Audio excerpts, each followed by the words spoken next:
വരുമെനിക്കരികിൽ വഴിപതരാതെ കരം പിടിച്ചെന്നെ നടത്തിടുവോ നീ ഇതുവരെ എന്നെ കരുതിയ നാഥ.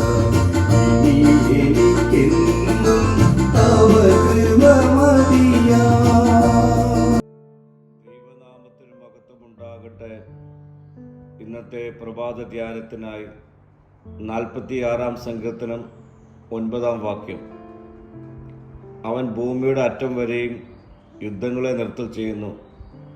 അവൻ വില്ലൊടിച്ച് കുന്തം മുറിച്ച് രഥങ്ങളെ തീയിലിട്ട് ചുട്ടുകളയുന്നു.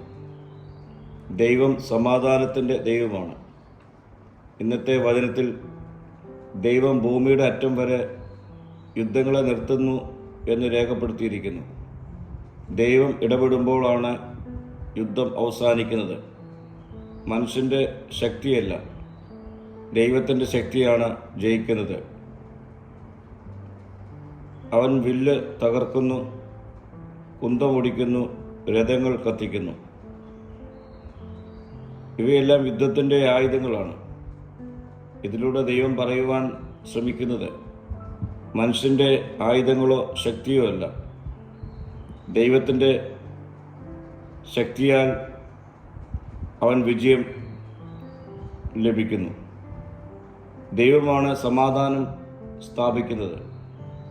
ദൈവം യുദ്ധം നിർത്തുമ്പോൾ സമാധാനം വരും. ദൈവത്തോടടുക്കുമ്പോൾ ഭയം മാറും, കലഹം മാറും, ഹൃദയം സമാധാനം കൊണ്ട് നിറയും. ഇന്ന് ലോകം ഒരു യുദ്ധഭീഷണിയിലൂടെ കടന്നു പോവുകയാണല്ലോ. എത്രയോ നാളുകളായി ലോകത്ത് സമാധാനം നഷ്ടപ്പെട്ടു.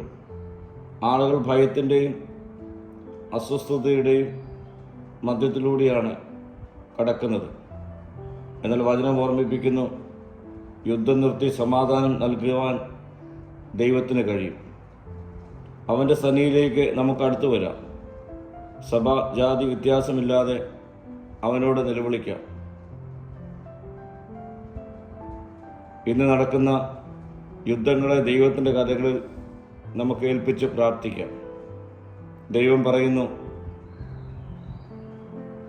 യുദ്ധങ്ങളെ നിർത്തുവാൻ ഞാൻ ശക്തൻ. നമ്മുടെ ജീവിതത്തിലെ എല്ലാ പോരാട്ടങ്ങളും ദൈവത്തിങ്കിലേക്ക് കൈമാറാം. അവൻ നമ്മുടെ ജീവിതത്തിൽ സമാധാനം സ്ഥാപിക്കും. പ്രാർത്ഥിക്കാം. കർത്താവേ, ലോക സമാധാനത്തിനായി ഞങ്ങൾ പ്രാർത്ഥിക്കുന്നു. ഇന്നത്തെ യുദ്ധം നിർത്തൽ ചെയ്യുവാൻ നിനക്ക് കഴിയുമല്ലോ. നിന്റെ ഇടപെടലിനായി ഞങ്ങൾ കാത്തിരിക്കുന്നു. മഹത്വം നീ എടുക്കണം. യേശുവിൻ്റെ നാമത്തിൽ തന്നെ. ആമീൻ.